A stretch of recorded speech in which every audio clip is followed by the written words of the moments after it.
I caught my brother browsing some weird website one night. It had pictures of guns and illegal drugs.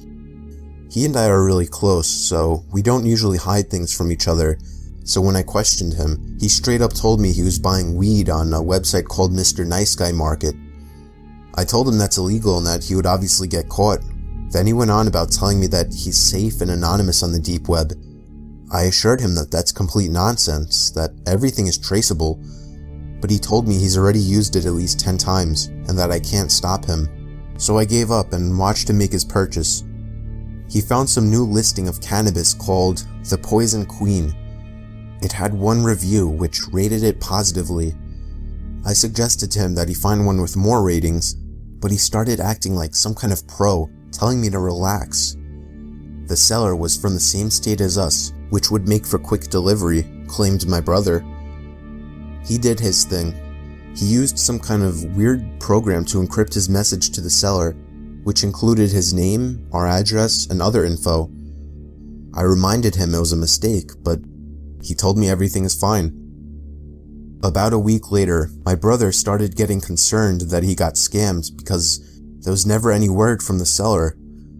Coincidentally, on that same night, we got a heavy knock at the door.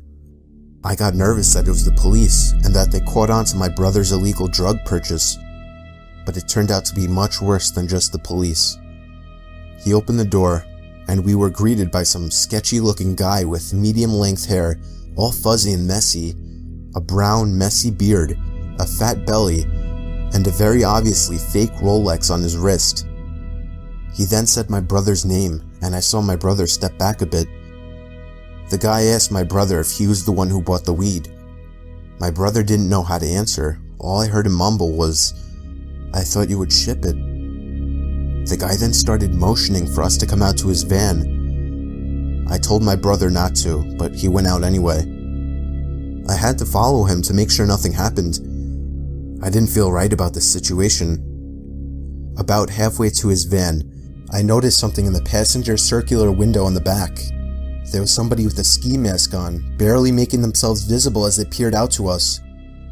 I saw the guy leading us to the van notice him and begin to motion with his hand for the guy to get down.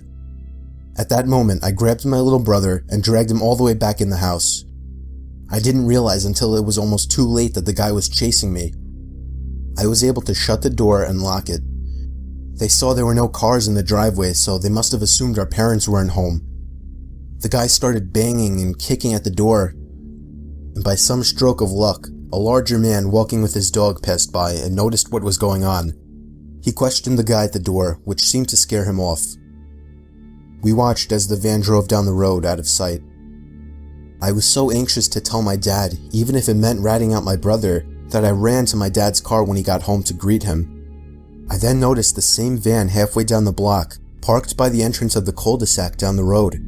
Only for a moment though, before it drove off seconds after I noticed. I haven't actually seen it since, and it's been 3 whole months.